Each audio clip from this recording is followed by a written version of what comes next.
AP ఉద్యోగులకు good news చెప్పింది ఆంధ్రప్రదేశ్ ప్రభుత్వం. ఉద్యోగుల బదిలీల వ్యవహారంలో ప్రభుత్వం కీలక నిర్ణయం తీసుకుంది.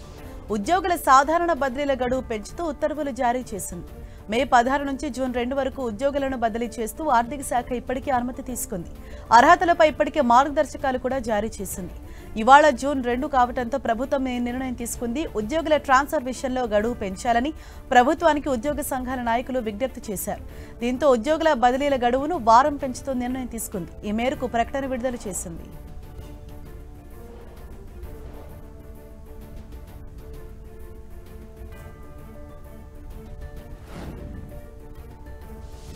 ఖాతాదారులకు మెరుగైన సేవలు అందించే దిశగా ప్రావిడెంట్ ఫండ్ ఆర్గనైజేషన్ అడుగులు వేస్తోంది. ఈపీఎఫ్ఓ 3.0ను అమల్లోకి తీసుకురానుంది. ఈపీఎఫ్ఓ 3.0 సేవలు జూన్ నెల నుంచి అందుబాటులోకి రానున్నట్లు తెలుస్తోంది. ఇందులో భాగంగా ఈపీఎఫ్ఓ సేవల్లో కీలక మార్పులు తీసుకురానున్నట్లు సమాచారం. ATM withdrawals, auto claim settlement, OTP based account updates అందుబాటులోకి తీసుకురానుంది. ఈపీఎఫ్ఓ సంస్థ మొదటిసారి ఇలాంటి సేవను అందుబాటులోకి తేనుంది. ఈ సేవలో భాగంగా ఖాతాదారులు ఈపీఎఫ్ డబ్బుల్ని ఏటీఎం ద్వారా విత్డ్రా చేసుకునే అవకాశం ఉంటుంది. క్లెయిమ్ సెటిల్మెంట్ అయిపోయిన వెంటనే డబ్బుల్ని డైరెక్ట్గా ఏటీఎం నుంచి విత్డ్రా చేసుకోవచ్చు. 3.0లో ఈ సేవ అందుబాటులోకి రానుంది. ఆటోమేటెడ్ క్లెయిమ్ సెటిల్మెంట్ ద్వారా ప్రాసెసింగ్ సమయం, మనుషుల జోక్యం గణనీయంగా తగ్గనుంది. డబ్బులు వేగవంతంగా ఖాతాదారుడి బ్యాంక్ అకౌంట్లో పడనున్నాయి. డిజిటల్ అకౌంట్ కరెక్షన్ ద్వారా ఖాతాదారులు తమ వ్యక్తిగత వివరాలను అంటే పేరు, పుట్టినరోజులతో పాటు ఇతర వివరాలను ఆన్లైన్ ద్వారానే సరిచేసుకోవచ్చు.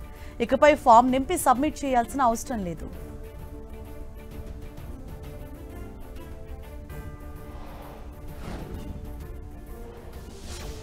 జవహర్ నవోదయ విద్యాలయ సమితి 2026-2027 విద్యా సంవత్సరానికి 6వ తరగతి ప్రవేశాల కోసం నోటిఫికేషన్ విడుదలైంది. గ్రామీణ విద్యార్థులకు నాణ్యమైన విద్య అందించడం కోసం ఈ పరీక్ష ద్వారా 653 నవోదయ విద్యాలయాల్లో సీట్లను భర్తీ చేయనున్నారు. దరఖాస్తు ప్రక్రియ జూన్ 15 నుండి ఆన్లైన్లో అందుబాటులో ఉంటుందని అధికారులు తెలిపారు. జూన్ 15 నుంచి నవంబర్ 15 వరకు ఈ ప్రవేశ పరీక్షకు దరఖాస్తు చేసుకోవచ్చు.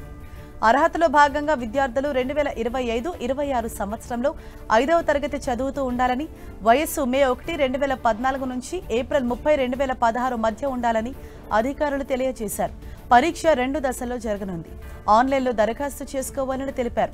మొత్తం 100 మార్కులకు 2 గంటల పరీక్ష ఉండగా వీటి ఫలితాలు జూన్లో విడుదల కానున్నాయి.